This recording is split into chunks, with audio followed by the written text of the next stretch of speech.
got some legends. Well, hey, hello. Jeffrey Shaw from Radio FM88 in the studios of Brisbane, Australia. As you know, and you can see just above me is our guest tonight, and it's actually good morning to them. And of course, my co-host, well, today she's got a halo above her head there. That's Andrena. It's a good morning to you. Morning, Jeffrey. Morning, Giles. And good morning, everybody who's listening to Dreaming the New Dream or catching up the replay or whatever time of day, wherever you are in the world. Welcome and thank you for tuning in. Today, it's the 27th of June. I'm coming from the heart of Glastonbury today. And we're about 5 miles from the Pilton Pop Festival. So we're nowhere near, but near enough. Anyway, swiftly moving on. Today, it's our great pleasure to have the lovely Giles Bryant on the show. So welcome, Giles. And Giles, it's so lovely to have you on. Well, thank you very much. And I'm so looking forward to getting into dreaming the new dream. Well, you're already doing it, aren't you? Well, I am dreaming the new dream. And I suppose that's why I'm here. I love as well the logo. I love the banner of the dolphins and the whales, so I thought I'd wear my my shirt today. But yeah, I'm broadcasting from sunny Suffolk, just up the St Michael ley line from Glastonbury, and it's a beautiful day here. I've got love in my heart, I've got songs in my mind, and I'm looking forward to a good chat with yourself and Jeffrey. Wonderful. Well, I mean, you've got so much to share because, I mean, you're a founder of the World Healing Project. I know you're a yoga teacher, you're a musician or producer and singer. And I know you've toured all around the world and you're gathering people together in different places. You're offering different support, different network. And I know you've got your beautiful wife, Juliet, and she does a lot of wonderful things. So I know together you're quite, I'm trying to dodge the sun here, quite a dynamic duo. So let's start right from the very beginning, where you were born and how you've come to where you are now and all the steps that have taken you along the way. So did you come from a musical background? My granddad played the piano. My dad's from Derby, so kind of in the, just getting on for the north of England. And I remember when I was young, we used to listen to music in the car, and we had a tape, Cliff Richard, and we had a tape of the Beatles, and that was probably what I grew up with, listening to Joni Mitchell, Mozart, Beethoven. That was my kind of earliest musical memories. I was born in Chelmsford in Essex, in the heart of Essex, 1975, and I went to, when I was 5, we moved out of Chelmsford, we moved to a little village.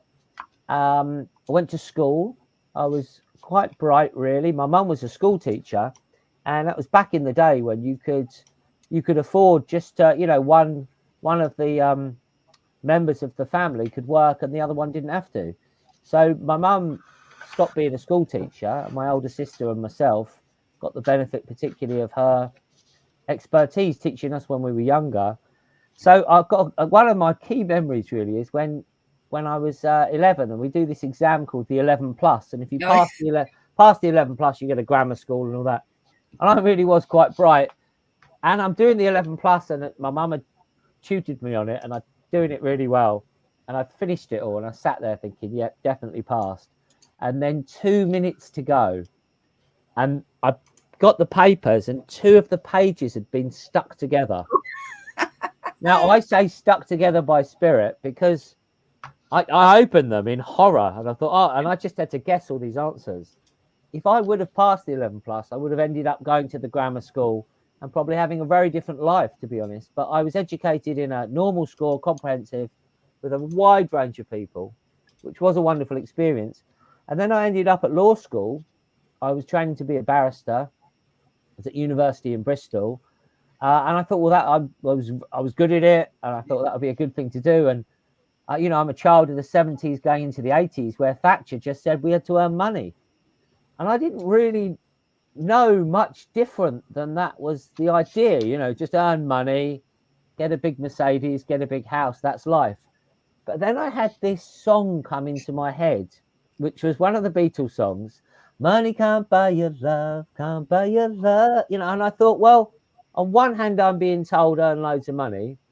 And on the other hand, I've got these memories within me. Maybe there's more. So I go to law school. After 1 year, I realized how corrupt the legal system was. I thought, I don't really want any part of that. So at that age, and this is now 30 years ago, I started to study yoga, philosophy, meditation, psychology. And that really put me on a path away from the law, thankfully, and into what I'm doing now. Wow. Well, what can I say to that then?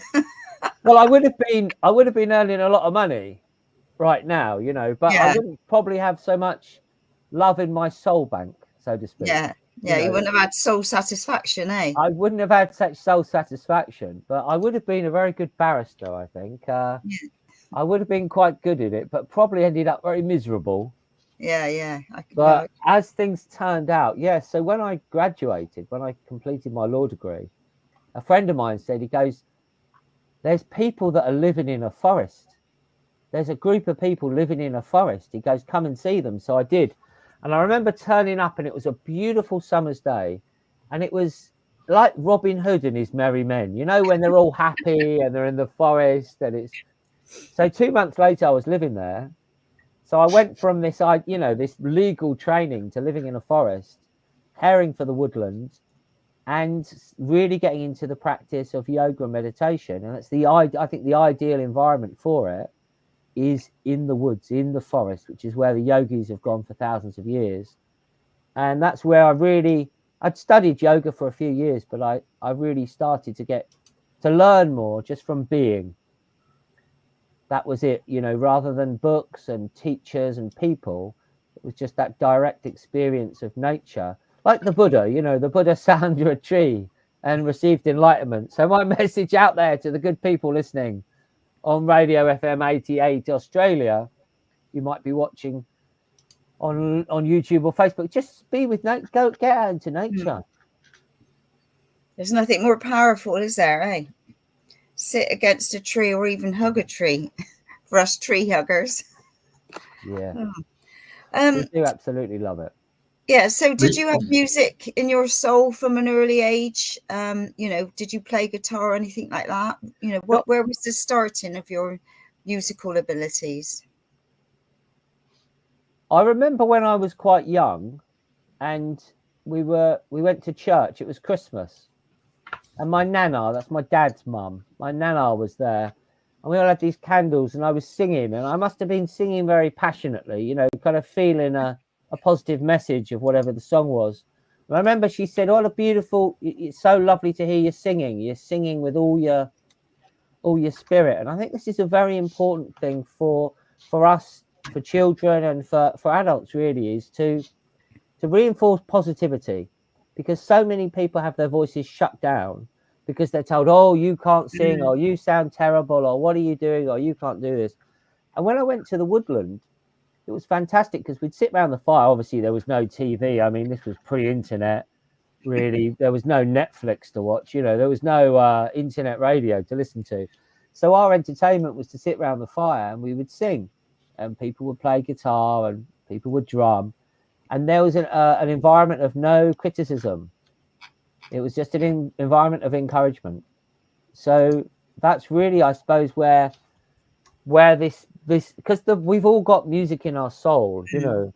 We are vibration. The world is vibration. The world is sound. So we just got to tune into those refined frequencies of love and harmony and peace and joy and abundance. Sing these songs, radiate out these songs, dream these songs into existence.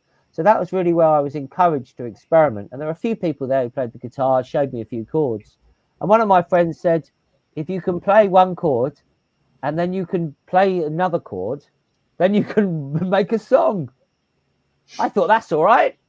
I mean, the Beatles in the early days, it was only 3 chords.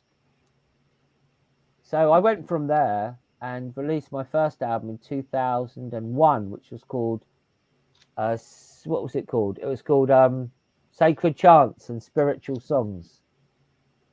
Oh, look at the website. Fast forward. Thank you for that, Jeffrey. Here's the website, and it's gone all the way up to the Perpetual Choir's Unity that we released. We released this year on May Day, and you were there on I the was tour. there. Andrena, you were there because we sang from Glastonbury tour up the St Michael line, and I sang for 15 hours continuously to Yeah, because you celebrate the travelled unity. on around the country, didn't you? From Glastonbury, you were going. Yeah, we sung up the ley line, what we call the ley line, or some people call the song line. Song lines, yeah. The song lines, or the sound lines, or the dragon lines. So yeah, that's really the journey. I've now produced many albums of my own music and other people's music. I have a recording studio here in Suffolk, and the Unity album is accumulation of teaming up with hundreds of people from all over the world. I think that's when I because I can remember meeting you down the town hall. Oh, I don't know what year it was, and I can remember talking to you, and I bought one of your CDs then. It wasn't the Unity one because obviously it wasn't. You hadn't made it then, and I can remember saying to you about coming on the show. Now this has got to be a year, 18 months ago. I can't recall now, and I don't know whether you said get me on email or what have you, and I can remember sending something off and not hearing back, so and I didn't follow it through. I can't remember. And then of course, and then when I saw, then you put something out in the Goddess House you were looking for people to sing with the Perpetual Choir, and I thought, oh, I'll go to that. And I thought there was going to be lots and lots of people there. I think there was about 9 of us turned up. Yeah. And that's when, again, I thought, oh God, it's Giles, I'll get you to come on the show. And I have to say, you gifted Carol and I your Unity album on the May Day on top of the tour. So thank you for that. It's absolutely beautiful. Yeah, no, thank you. It is wonderful. We were just finishing the song, the album, and one of the songs is the 108 ohms. And the Om mantra is some call it, oh, there we go, 108 ohms. And our mission was to get 108 people to sing on it from all over the world, to share their voices, to share their vibration. So we put out this initiative, do you want to be part of it?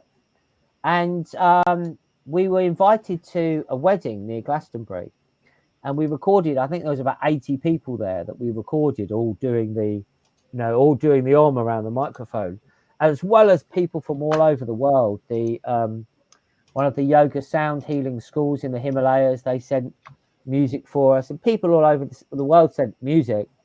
But I thought I really want to record in Glastonbury, and the Om is this vibration of the earth, and so I thought, well, we need to record with the goddesses, record at the Goddess House. And of course, you put these things out there, and you never know who's going to turn up. But I truly believe we don't need to have. I mean, on the sound, the 108, the people singing together is wonderful. But we only need a few of us. We only need a few people to affect healing song, fundamental change. Unity album. Oh, here we go. Healing, do you chant? Food.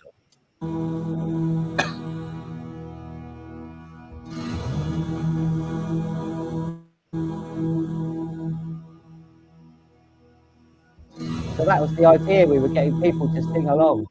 And there's nothing more powerful than the voice.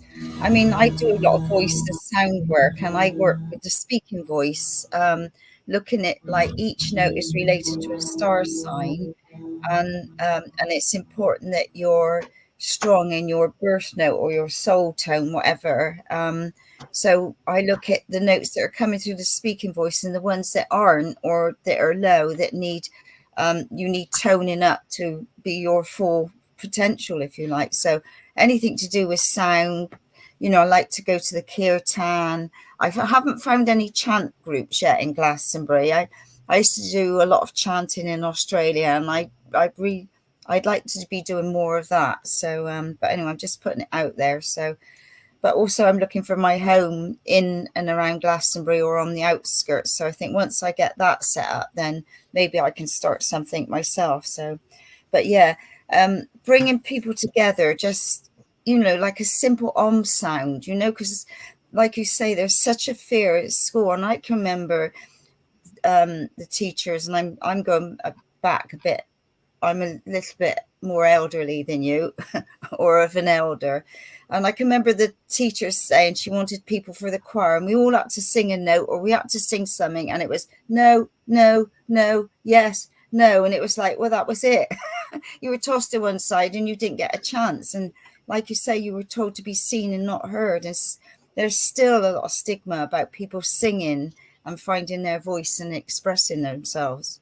Yeah, it's one of the things that I now do at workshops and one-to-one sessions is voice empowerment, because I've realized that people have these blocks. And in my study for the last 30 years all around the world, I've learned practices, you know, to develop the voice. I mean, I was going to be a barrister, so that my voice was going to be my my way of making money. And I suppose it still is to a degree now, but there's tools and techniques that we can do. I mean, one of them, if you're watching on Facebook or YouTube, you might see this. If you're listening on the radio, I'll try and describe it. But if you move your jaw around, I call it the funny face. Make a bit of, if you can relax your jaw, it's one of the ways to help the song flow through you. Deep breathing is one. Good posture is one. Good diet is one. There are many things that you can do. Simple vocal warm-up exercises, humming. There's so much that we can do to help people. So what I would do now, if I was and I do go into schools to do work with the children, encourage them, show them some techniques.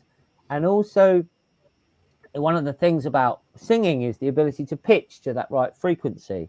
And if you have a sound, like I like to sing with the guitar or the harmonium, if you have a sound of a resonant frequency, it's so much easier to pitch to it. So we were singing for our solstice singing in the yurt recently, and a friend's there, and he is one of these people who was told that he can't sing, and he's got this, I can't sing. And Juliet and I were in the yurt, and we were all singing, and it was magnificent. And I said, look, if you can feel the resonant frequency of what we're sounding, it's so much easier for you yourself. Oh, there's a picture of it for those of you that can see. That's the yurt there. And we are nearly there with 195 countries' flags painted on loving hearts, that as I look at you now, they're spinning in the wind and radiating out love. It's one of our missions at World Healing Project to help bring people together in unity and in harmony for well-being and peace. And that's one of the main projects that sound is such an effective way to do it. If I say tomato and you say tomato, Yeah. you know, I mean, there are literally people having wars because someone says Rama and someone says Allah and someone says Jehovah. You know, someone says Hare Krishna and someone says Hallelujah. Sounds pretty similar to me. And that's where, when we can remove the words and we can just make sounds, like the sound of the heart, the R sound. Ah, and we find that sound in so many sacred words. Amen, Amen, Auren, Aum, Buddha, Shiva, Krishna, Wankantanga. It's kind of there a lot because it's the sound of the heart. Yeah, this will make you laugh. I was doing a workshop in Australia years back now, and I was getting everybody to do the tones. And I said an "ah" for the heart, and then I could all hear them. They were all going "r." So I had to sort of spell it out. So and I thought, God, you don't realise your accent and the different sounds. Oh my golly, absolutely, yeah. 100% there, yeah. The AH, that's how you would spell it. Yeah. And it's an incredible thing. And one thing I just say to everyone, a simple principle is intention plus sound brings the healing. So if we hold that intention of love and peace and harmony, and then we make the sound, it carries it. Sound is a carrier wave of our consciousness. And we all know this because we can say the same words, but with a very different intonation. For example, if I said, I love you, or if I say, oh, I love you, or if I love you, yeah, it's the same words, which is why we sometimes have misunderstandings in text messages or emails. Yeah. Because we cannot get this sense of the consciousness coming through the words. And I'd rather people, you know, when they say, oh, I've sent you a message, I said, don't just ring me. You know, it's just so much easier to say and talk than it is, you know, sending messages. And you know, you can read the messages wrong as well. You know, I can send something to, say, my daughter, and she's read it completely different to how it was coming from me. No, absolutely. And I think that's one of the wonderful things of radio. You know, radio still is alive and well, and the podcasts, and obviously we're now broadcasting on YouTube and Facebook as well for the people on those platforms. But it is the voice. The voice is so powerful, and how people, you know, how people use the voice. I mean, you know, I don't like to talk about him, but Tony Blair. I mean, you know, how he spoke. He said, and the important thing is to, I mean, of course, he was a lawyer, wasn't he? And he was taught in this neuro-linguistic programming, literally had to program people so they'd follow the nonsense he was saying. But anyway, enough of Tony Blair. But yeah, the sound is important, the sound. And that's where, if we can connect within through spiritual practices, whatever they may be, it might be walking or gardening or yoga or meditation or whatever it is, you know, connect to that source within us, to that love within us, and then express it through song. Because when we speak, we can argue, but when we sing, much less likely. You know, the singing is the singing frequency.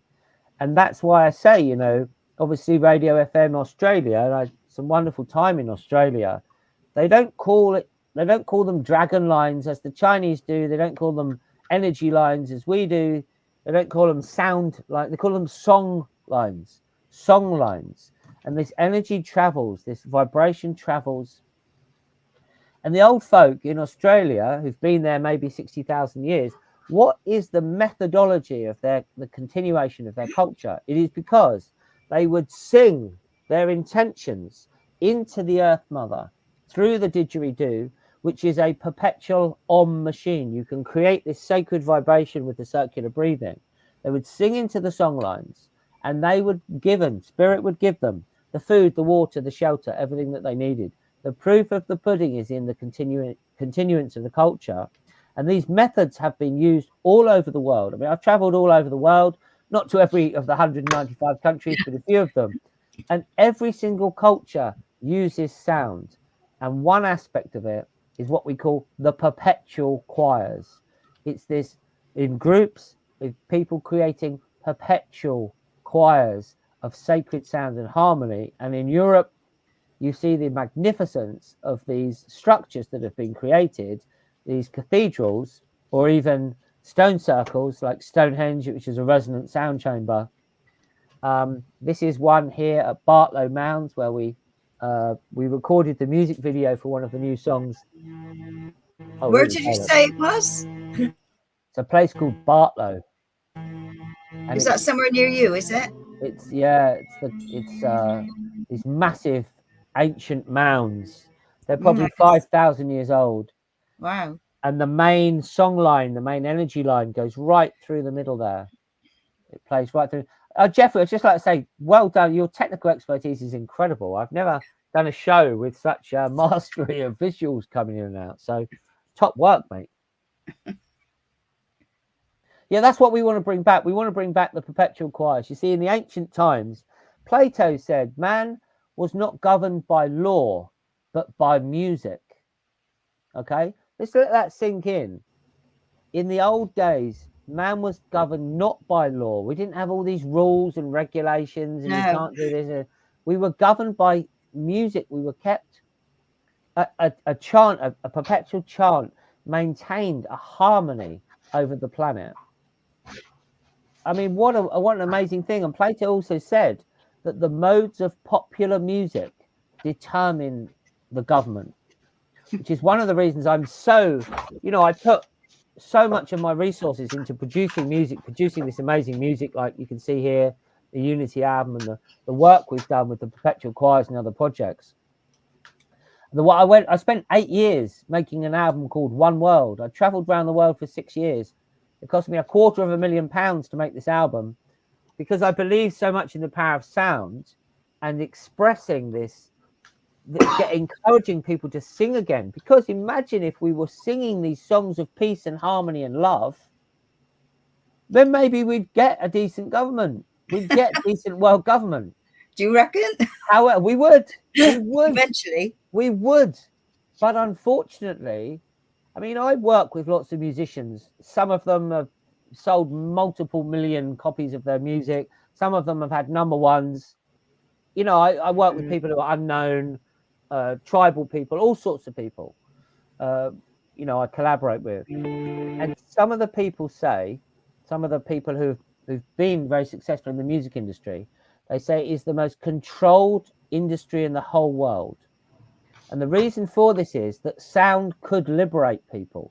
In the beginning was the Word, and the Word was with God, and the Word was God. So it is divine. You know, the world is sound. We are made up of vibration. So if we can resonate sacred sound, we can bring about such profound healing, abundance, prosperity, well-being. And I believe Plato's words, which is why we have music now.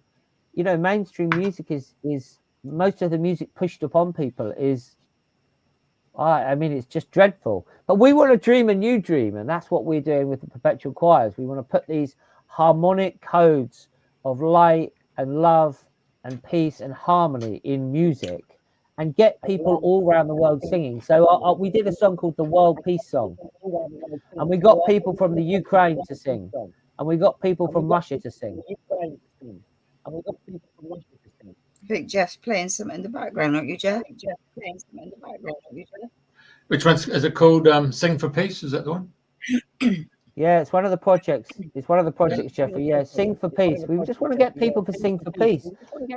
I mean, how much money are they spending? I mean, just the war in Ukraine. How much money is being sent to destroy people's lives? How much money are they spending to destroy people's lives?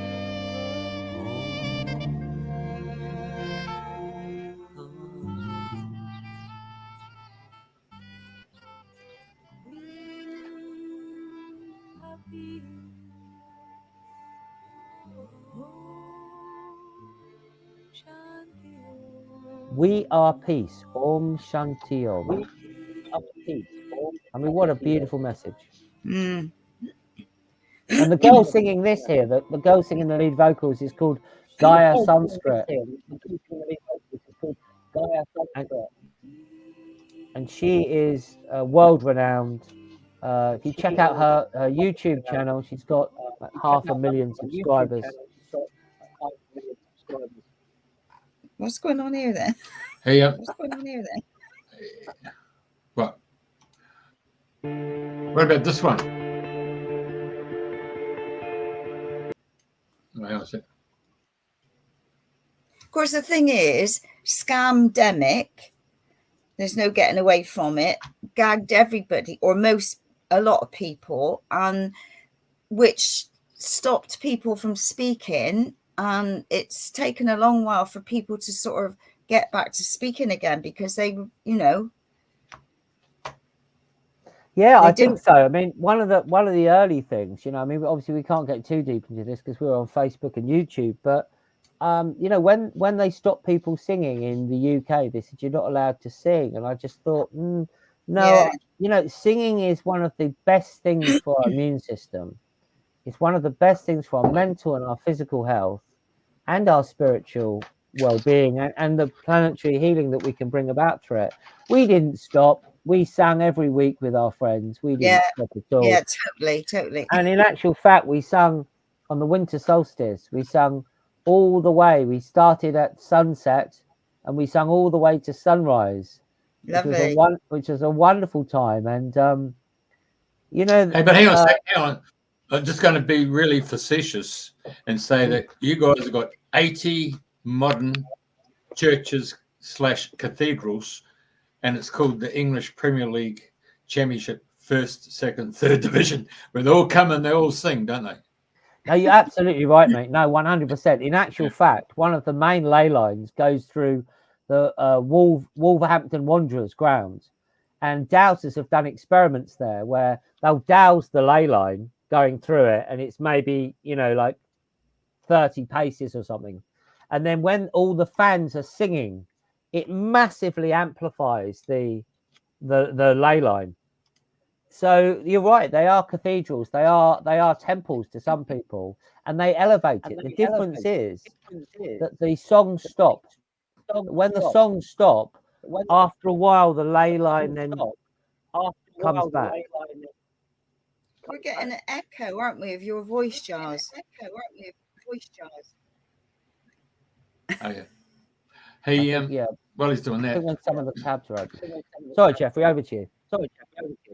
that Wolverhampton Wanderers, across the road from that is a spiritual SNU church.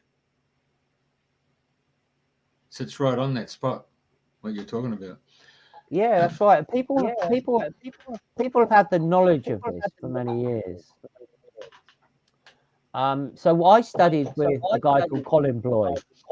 Can you hear the echo, Jeff? No. Maybe it's just coming through to us. Mm. So yeah, in 1981 in Brighton, in England, in the south coast of England, there was a lot of trouble with the mods and the rockers. They would smash each other up. And a group of healers got together and they said, can we do something about it? We understand that people suffer from disease and can be healed, but what about communities? Can we heal communities? So in Brighton, the focal point of Brighton is the old fountain there, the old stone circle that they built Queen Victoria's fountain on, the old stone fountain. So these healers got together and they all sent light and love to the fountain. And that was all they did. They had dowsers, expert dowsers, who were able to measure the expansion of the ley line. And the energy went all the way up the motorway, and it went all the way up the train tracks. They didn't ask it to do this. It just, they sent the love and the light, and it happened. Well, the mods and the rockers came down on the trains and they came down on the roads, and they got to Brighton. They did a few loops of the roundabout and they went home. The newspaper declared, bikers go home, Brighton too boring. And what it had done is they were getting their adrenaline fix, root chakra, and it had lifted them out of it. So what did they do? They went to Margate, they went to Hastings, and they went all over, started smashing these places up. The people in Brighton said, which now became called the Fountain Group, this is what we've done. Choose a focal point in your local community and send love to it and light to it. And where these experiments had begun with music, because Colin Bloy, the founder of Fountain, his son went to a private school, and they had a chapel where they would do Gregorian chanting. And he doused the ley lines, and when they did the Gregorian chanting, it massively expanded the ley line. So he thought it's the music that's affecting the ley lines, but it turns out it's not necessarily the music. It's the effect the music has on the consciousness of the people. This is really the key. So that's why, Jeffrey, you're saying when people are singing these football songs, you know. So I have a vision, actually, of Wembley Stadium, 90,000 people, right? And they're all singing, I invite the golden light into the earth through me. And all these people singing with love and unity. I mean, I've never been there, but the Liverpool football stadium, they say that when the fans sing, you'll never walk alone. You know, it's incredibly, the hairs on the back of your neck stand up, and it's the passion of it. But we need to bring people together. Football, like politics, is adversarial. So you'll get one of the fans chanting one thing. Excuse me. Another one. Oh, it can be hard to follow when the echo covers the speech. Yeah, stop now. Excuse me, my cough's not. So what I would say is, because I dropped off the website, which has got all the music on it. Yeah, I thought it must have been something like that. Yeah, I think when that was on, it was echoing, but here we go. Right, Carol, my sister. So she's done a chant for peace, and I know she's going to contact you. It's in her queue of things to do. Yeah. Wonderful. Stamp your feet for peace. Verily, verily, verily, it's time to make worsies. Yeah, that's right. It's a good one, and we need to create the new songs as well. Yeah, we're not just sing the old songs, but sing the new songs, and put them in an expression of positivity. I'll give you an example for this. When there was the Iraq War, yes, thank you, Arwen. Yes, I think it was those the web's open. When there was the Iraq War, there were 2 million people in London. 2 million people, and it had been the peace movement had been overtaken by an organisation called Stop the War. And if you look into who these people are, they're actually the same people who set up the Extinction Rebellion. Anyway, what they did was they got people chanting, "Stop the war, stop the war, stop the war." Well, the subconscious mind doesn't really understand the stop or the, it just hears war. Yeah. Which is why Extinction Rebellion in my opinion, is a dreadful name. We want to be focusing on what we want. We want to be dreaming the new dream. Exactly. So the thing to chant for is not stop the war. We want to be chanting for peace, which is why in our World Peace Song we say, "We are peace, Om Shanti Om," and then we sing the words of peace. And one of the big differences through what I call the nut job, the COVID times, was that when there were the marches and when we were 1 million strong in London, what were people singing? What were people chanting? They were singing freedom. Freedom. They were singing this. They were singing the song freedom. They were singing out freedom. And that's what happened. That's what resulted from it, singing into the hearts and minds and the song lines of the planet, into the Earth Star of London. So I think that's a very important thing in our songs, that we should try to dream the new dream and focus on what we want to manifest in our lives, not focus on what we don't want. Because when 2 million people were chanting "Stop the war," it didn't stop the war. And it's the power of your words. People don't realize how powerful words are. Words are so powerful. You see this bloke, he's an Indonesian. We had him on the radio station 4.5 years ago, and I have to find the show. He organised 2 million Jakartaese to come into the centre of town, and they all prayed for a transition from Suharto to the democracy. And of course, people around the world picked up on it. I think he mentioned it was 26 million people were doing a revolving prayer. And so when Suharto moved out, there was no acrimony, and there was no disturbance, and there was no conflict. It was just an easy transition. Yeah. Well, if we look at the fall of the Berlin Wall, I mean, when I was younger, I thought that was always going to be there. That was the kind of mindset. And then how did it fall? It was a peaceful celebration. And there were healers working on both sides of in Berlin there. And when it had been doused, the energy system was on West Berlin was on a 7-bar system. And on East Berlin, it was on a 1-bar system. And when the energy was in harmony with one another, then the wall came down. And actually, they had a concert. It was a peaceful celebration. So transition can be done like this. And I think sound, prayer, positive visualization and intention, and these things have been kept from us. And increasingly, they are now being revealed and people are incorporating them. But that's, as I say, it's why modern music, I mean, my aspiration for my music is I'm just going to do my best with it. I'm going to create the most magnificent music that I can and share it. And I'm going to sing, and even if I'm just singing on my own or with a few friends, like you say, Andrena, when we sung in Glastonbury, we recorded there, only 6 or 7 of us. It doesn't matter. It's the intention going into it. But what is the content of of popular music. You know, what are people actually singing about it? My boy, who's now 19, when he was 16, I said to him, what music are you listening to?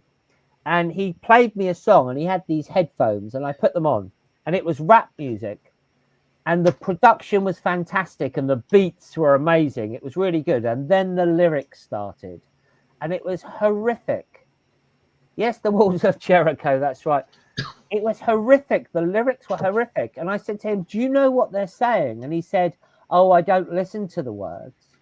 But of course, those words are going in. Going in, of course. They're going in. It's like a television program. Let's just unpack that. Well, you're being programmed, first of all. Television. They are telling you a vision.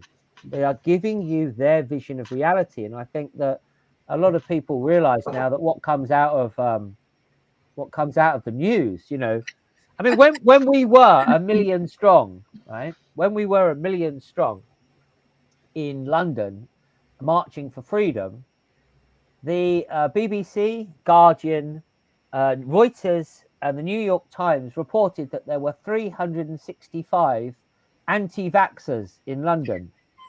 Now, I was there, and I'm quite good at counting. I mean, there was definitely close to 1 million people. They said there were 365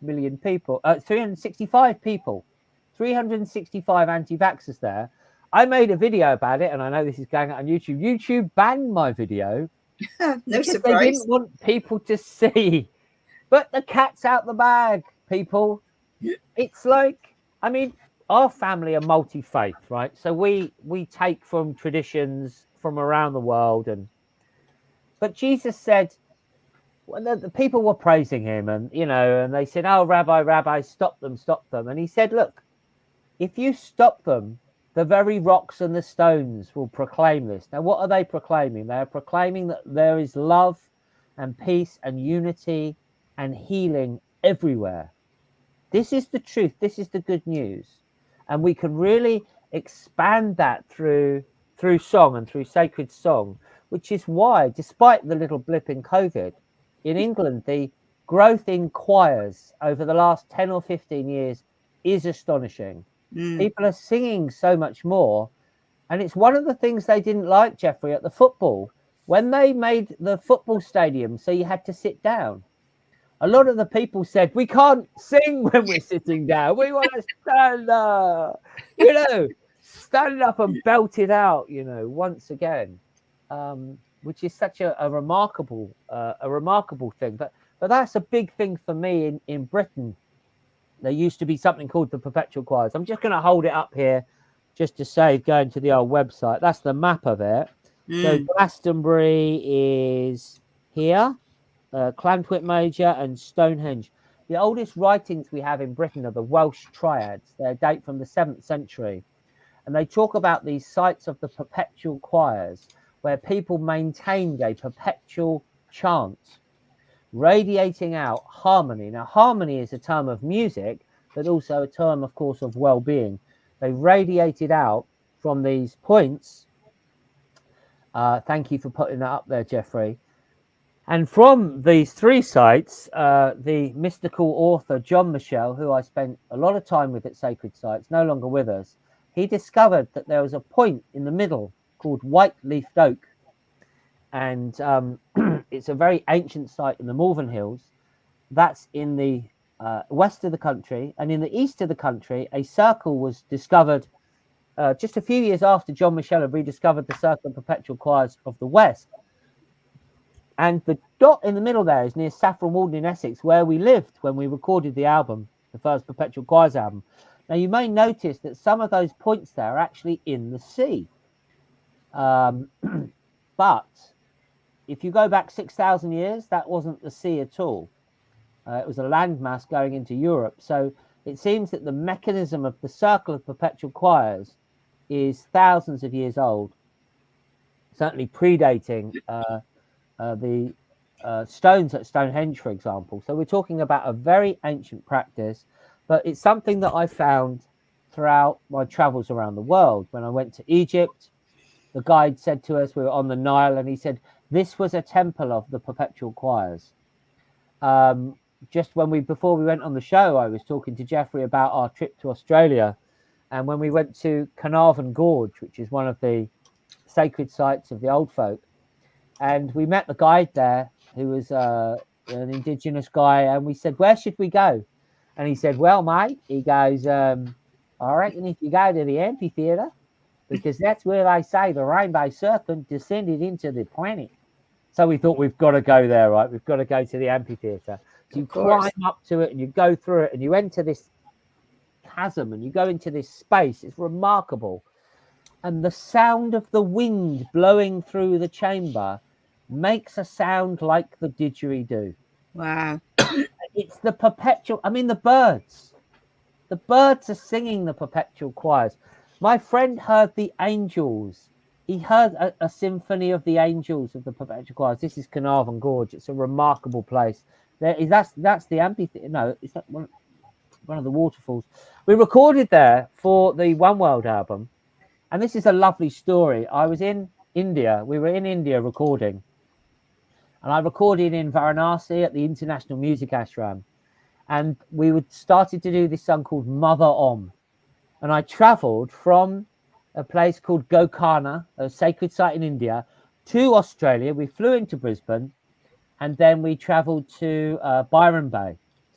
And I wanted to record a didgeridoo player. So I thought, I've got to find a didgeridoo player. And I came across a guy called Sai Malumbi, who is one of the world's leading didgeridoo players. And I found him and I said, I'm doing this song. I met up with him. And I said, I've just come from Gokarna. And he said, 20 years ago, I went to Gokarna. I was a medical student, first year of my medical studies. I traveled to Gokarna and I heard the Om vibration as a didgeridoo. So this guy just got a download. Wow. In that moment, I could play the didgeridoo perfectly. And since then, all he's done, he gave up his medical studies. All he's done is play the didgeridoo.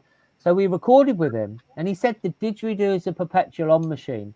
So I'd come from Gokarna to him in Byron Bay, and he'd done the same journey 20 years before, and I'd heard this song, and he said, this is the sound of the mother. This vibration is the sound of the mother. And we put it all together, and then when we were in Carnarvon Gorge, you can see these beautiful photos that Jeffrey's shown us here. Mm. I took recording equipment and I went to the waterfalls. So on the song you can hear the sound of this ancient perpetual choir of nature. But I think as humans, if we can replicate it, Definitely. Yeah, there you go. That's it. That goes into the amphitheatre there. What that would have been like before they put those steps in, you would have had to climb. It would have been an initiation to climb up the rocks. A spring comes through. Flip. What a place. So I get so much inspiration for my music from visiting sacred sites. I wrote a book about 15 years ago called Sacred Sites and Sacred Songs. And it was my inspiration from traveling to these places, and then often at the place or afterwards songs would come to me. You know, for example, I was in India and we were by the river Ganges in the Himalayas, and we were singing. It was the winter solstice, and we'd built a peace circle and we were singing to the river, and the river sang back to us. Really? The river sang us a song, and it sung to us. It sung, Jai Ganga Mahadeva Om Namah Shivaya Shiva Namah. So this beautiful song came to us. So Craig Perez, who is the world's finest producer of spiritual music, his Sacred Chants series has sold multiple million copies of albums. So I played the song to Craig, and because we'd done a lot of work with Craig, he said, I'm going to give you a gift. I'm going to produce this song for you. So on our first Perpetual Choirs album, Craig produced the song. It took him a year. He worked over a year. I mean, I wouldn't have had the money at the time to pay him, but I didn't need to because he gifted it to us. But Craig, as a yogi, understood that the songs can be revealed to us by sacred rivers, by sacred mountains. We traveled to South India, And in northern India, by the way, they've returned the perpetual choirs. They started singing again in 1936. We traveled to South India to a place called Hampi, which is an ancient place. And there's a big mountain there. It's like a pyramid where they've got a temple on top of it, very ancient temple, where 20 years ago they started singing the perpetual choirs again. And as we approached this mountain, we could hear it singing. So this mountain is not only an instrument; it's an amplifier, like a big orgone generator, like the Glastonbury Tour or Uluru or something. It's singing a song, and it was singing this song: Jai Shri Ram Hanuman, Jai Shri Ram Hanuman, Ram Ram Ram, Jai Shri Ram Hanuman. Juliet and I could hear it singing. Now, it might sound a little bit wacky, a bit woo-woo, but it did. Anyway, we go up to the top, and the monks are at the top, and they're singing the Ramayana, which is one of the biggest stories, biggest poems in the world. They continuously sing it. And essentially, that's what they're singing. So be inspired, friends that are listening to this. Go to the sacred places and sing. Don't be shy. Just let the song flow through you. That would really be my advice. God. What was I? Carol and I used to run a funeral business years ago. And the difficulty we find with funerals and when people go to church is the hymns. People can't really sing. They're either too high, they're terrible. I mean, we used to encourage people to find a favorite song that everybody could sing to. Not that, a lot of people can sing at a funeral anyway. But it's like when we watched Charlie's crowning, it was like a bloody funeral. It was so somber, And I thought, why didn't they start something new, something vibrant, something alive instead of like the death march? That's how Aussie. Oi, oi, oi. There you go. Yeah, I mean that's it, and that's why a lot of the you hear with the football and the joy at the moment. There's the Euros, Euro 2024, right? And one of England's star players is Jude Bellingham, and all the fans, they sing "Hey Jude." Na, na, na, na, na, na, na. Na, na, na, na. Hey Jude.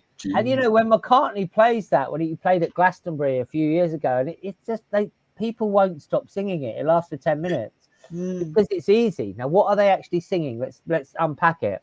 Nah, what is that sound? There's an N on the front, but it's isn't it? Nah, It's a heart-opening sound. Yeah. And I went. The last funeral I went to was my dear friend Isaac George, fellow presenter at Kind of Sound Radio, and we spent a lot of time with him, in these last days and weeks and moments. And his funeral was so far out. It was not somber. It was not. I mean, there was a medium there who was the interfaith minister channeling Isaac, as I mean, it was wild. But at the end song, I can't remember what it was, but he had an open casket, so he was just like he was there in his casket, and everyone was dancing around it, and it was something like "Your love is reaching me higher." Higher, higher, and higher. It was something like that, and it was like a rave or something. I mean, it was and the funeral people. I mean, obviously they see lots of different things, but the people at the would have turned in their graves. So to speak. No, I think they liked it. Did they? But it was. Of course I would. Yeah. It was wild, and it should be a celebration. We should celebrate birth, and we should, because we are the soul.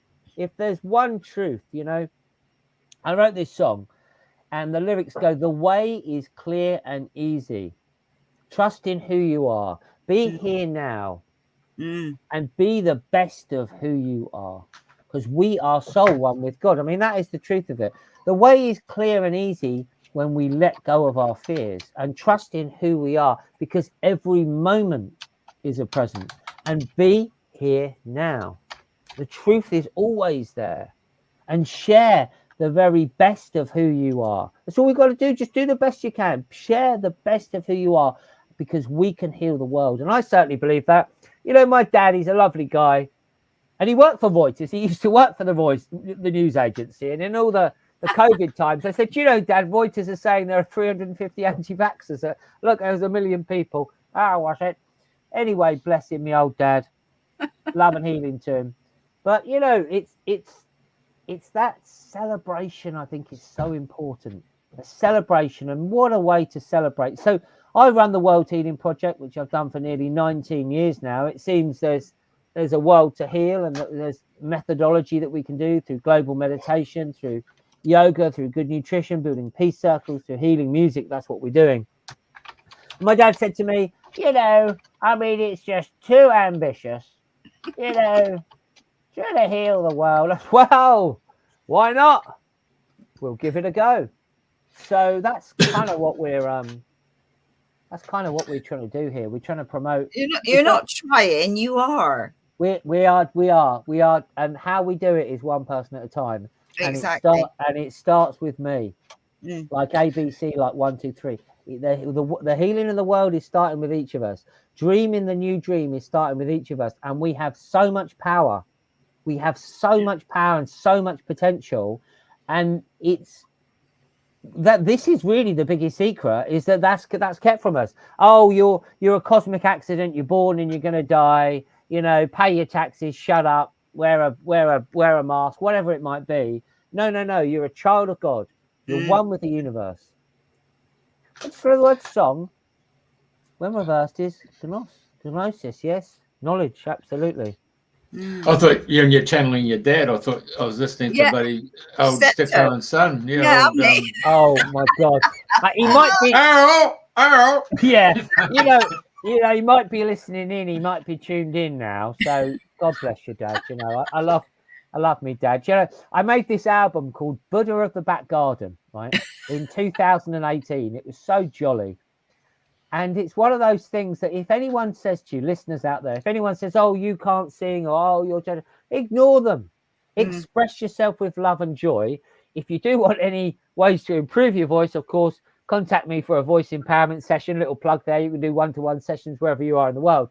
Anyway, I make this jolly album, right? It's so jolly. And my dad says, you know, oh, it's mournful. You know, this music is mournful. He said it was mournful.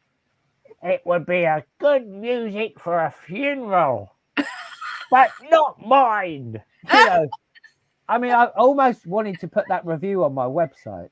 You know, kind of like mournful or something. Good music for a funeral, -- but not mine. I mean, it's the most jolly album, but there we go. So I just try and ignore people. And just get on and do it. Leave them to it. Leave them to it. Do my best. But he did come for the launch concert that we did, one of the launch concerts, and he enjoyed it. My old dad enjoyed it. You know, that was very good. Well, Andrena and I know a guy in Australia here called Chris James. Yeah. Oh yeah. And he's traveled the world. And I remember doing a few of his classes there. And you're standing there with a group of Neville nobodies. And he gets you to get into a posture where you're riding a horse. And then he gets you to go.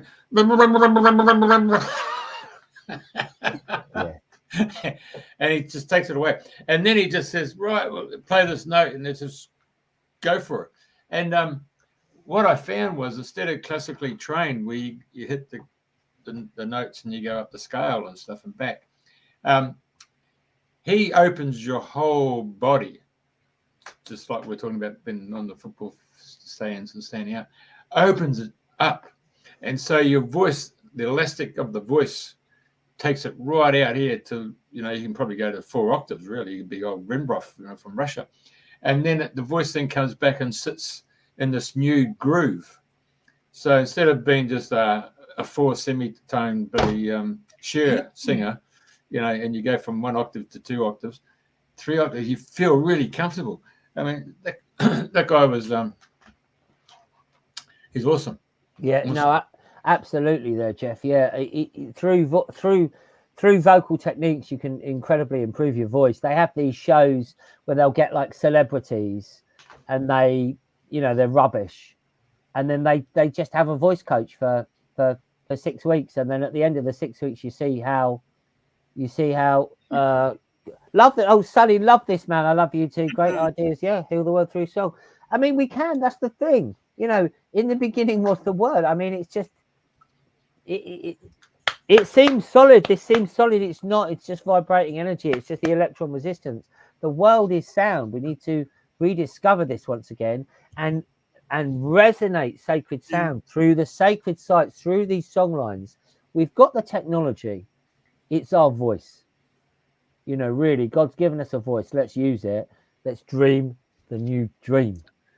And it's like when you're doing your toning, like, you know, it's like inner toning. You're toning your frequency, your vibration. And again, like you can do all sorts of sounds and cover your ears, and you can really hear the deepness of the resonance of your voice, can't you?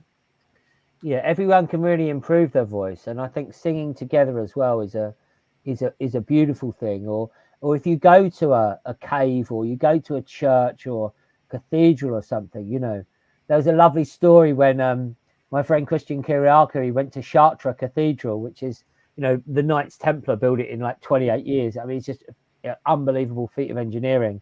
One of the best acoustics in the world. And they toured around, they couldn't resist it though.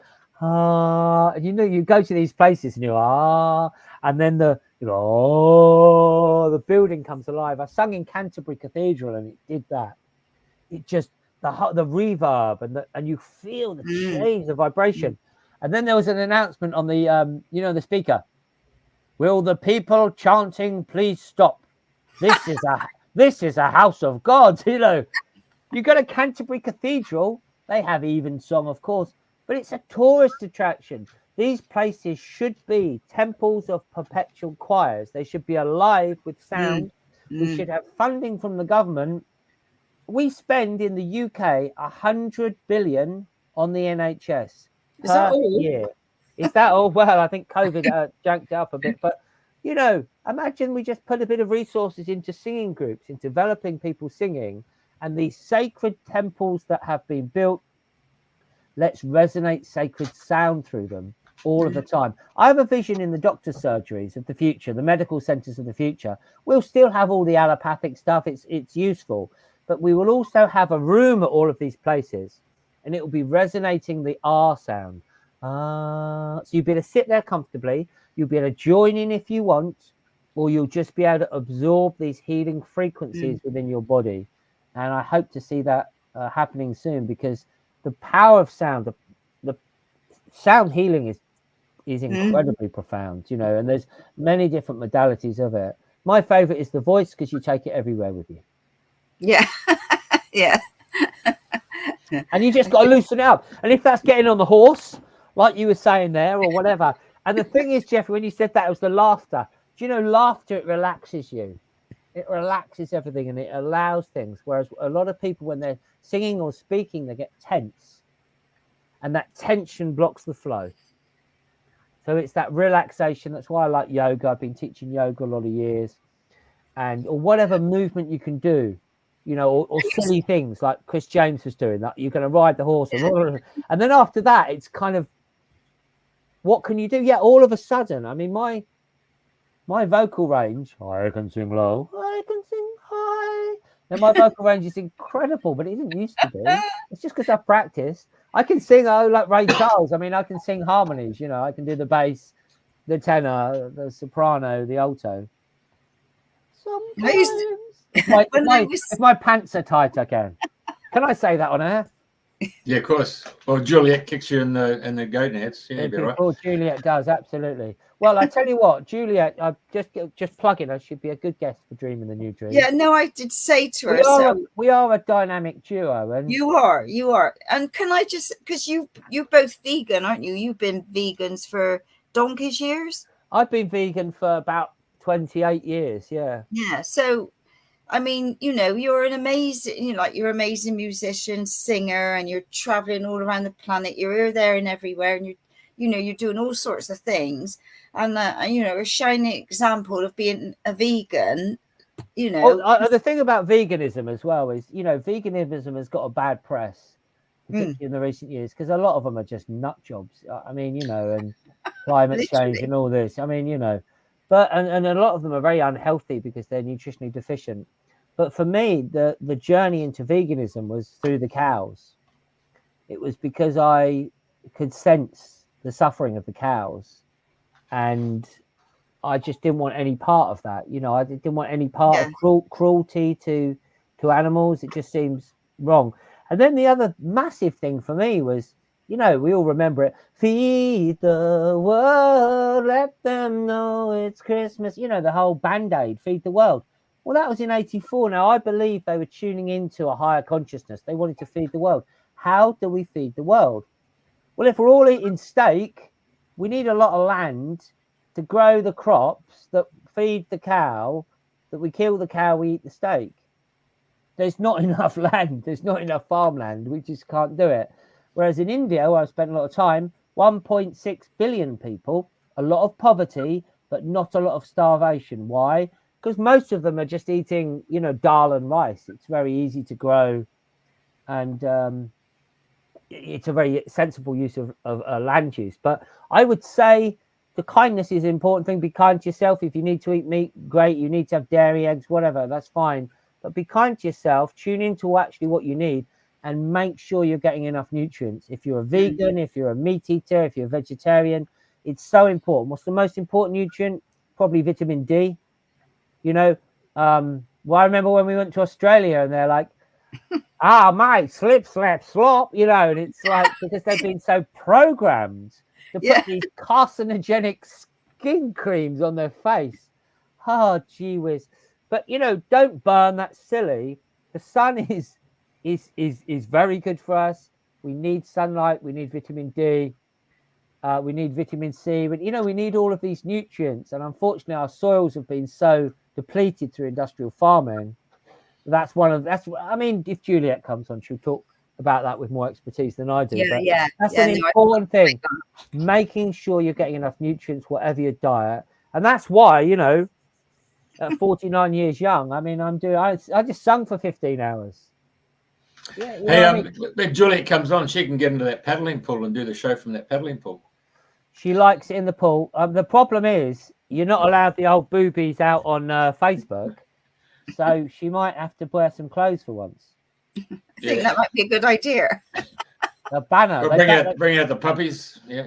Bring out the puppies. You know, she posted a study on vitamin C and got banned Facebook for a month just by talking about vitamin C month. So I think we'll keep those in. But yeah, she's Juliet has been quite active on social media over the last 10 years, whereas I tend not to be. I do have Twitter at Giles Bryant.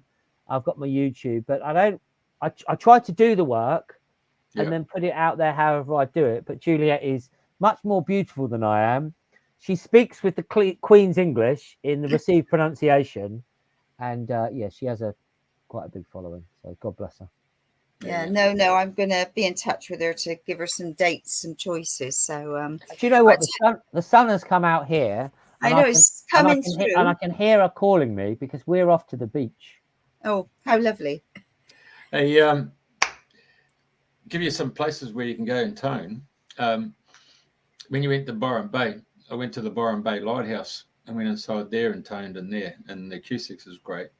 The other one is actually in high-rise buildings, and you go into the fire stairways, where the stairwells are going up like in the shape of the DNA, boom, boom, boom, boom, and you can go at either in the ground, where you go somewhere up all the way up different flights and just practice it. It's like going into different octaves. Well, the two things that on there, Jeff. One is that lighthouse is located on a very powerful ley line or song line that, you know, the old folk have been singing on for years. Where that place is, I never went in and toned, but I went by it. What a lovely spot!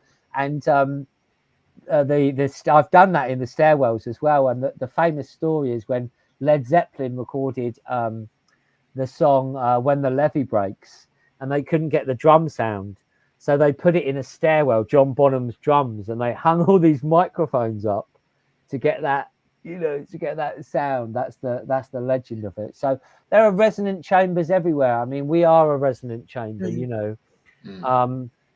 Sometimes singing outside, as we were on Glastonbury tour when we launched the Unity album. It's difficult to raise your voice, but there we go. We were there just a little while ago. But one thing we did there was, if you sing a song that people know, so I started, Juliet started, you started, Carol started, and then we had hundreds of people, and we were singing this. We were singing this one. Mother, I feel you under my feet. Mother, I feel your heartbeat.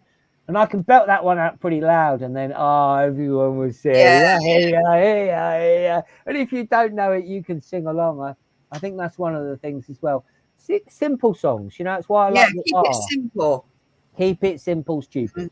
I'm not talking to you two, of course, but you know they say that, don't they? Kiss. Keep it simple. I'm quite a simpleton, and I think that's good. Really, let's keep things simple.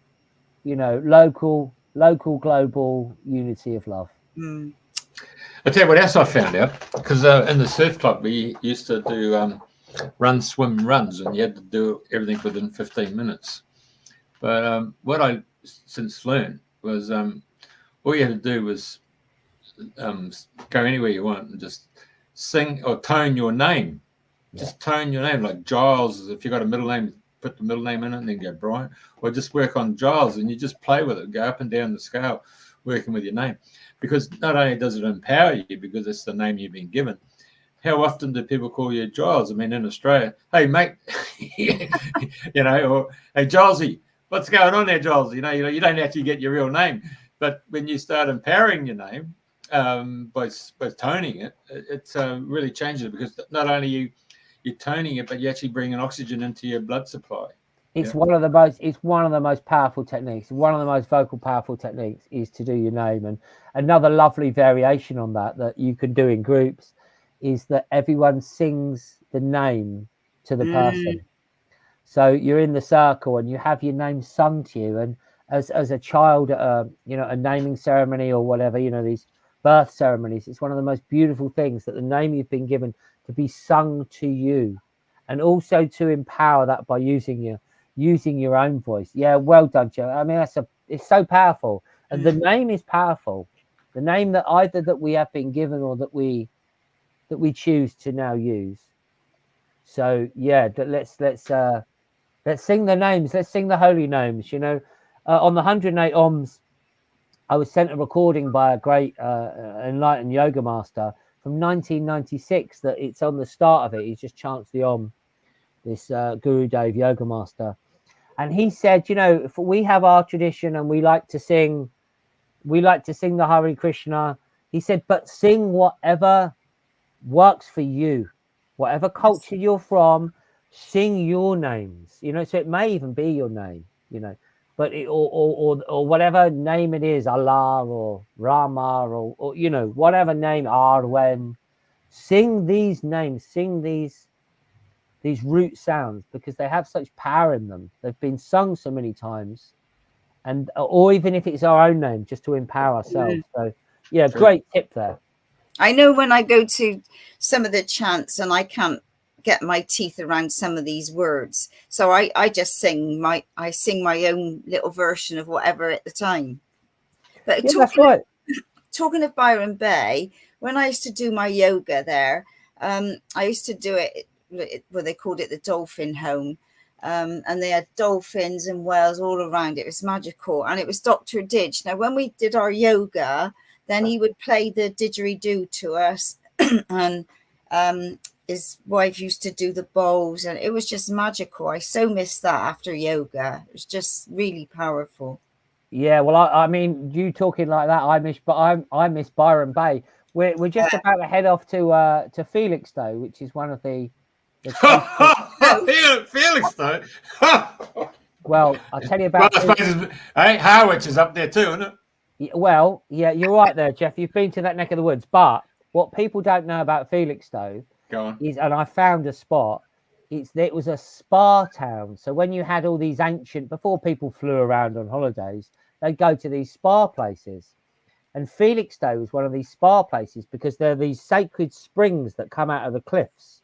So you go to this one spot in Felixstowe, which is where we're about to go to, and you can bathe in the energy of these springs whilst having this beautiful experience. It's not Byron Bay, but it's about 26 degrees. That'll do me.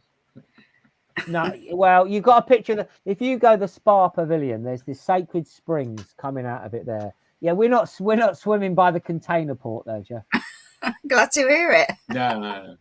Oh, there's spots that you can find. It's one of those things of local knowledge, isn't it? Mm. If you go somewhere and you have a local showing you around, oh, that's a nice boat. But we won't go by the big ships. We're going to be going by the spa pavilion. We're going to a vegan cafe first. Little shout out to the Greenhouse Vegan Cafe, and it's just this. Yeah, so near there is where we'll be going. Beautiful Edwardian. They've built these things where the springs come out, and it's very lovely. It's so beautiful. You've got to know where to go though. Yeah. Because you could go to a bit of it and be by the container port. You could go a bit of it and be by the Kiss Me Quick hats by the pier. We don't go to that bit. So there we go. Oh my gosh. So I look forward to it. And it's been lovely chatting to you. Yeah. Right. Yeah, very good. Radio FM88 Australia. We're dreaming the new dream, people. Keep dreaming it.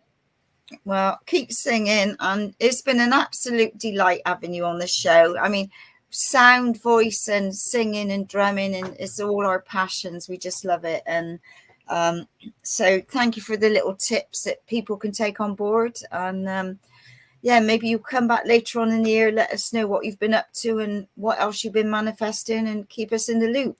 I would absolutely love to. I've got stories I could talk for a week.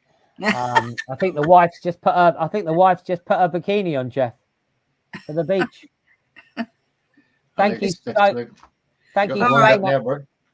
so much to everyone who's listened as well. And just a little plug, worldhealingproject.com, the Unity album is available to download for free. So just go worldhealingproject.com. The whole album is free to download. So we wanted to make it available for everyone, irrespective of their income or the money that they've got. So you go to the website, follow the links, you can download the incredible album for free. Thank you, Jeff. Thank you, Andrena. It's been lovely sharing time with you. All right. See you when we see you. Thank you. Thank you, everybody. And tune in same time, same place next week.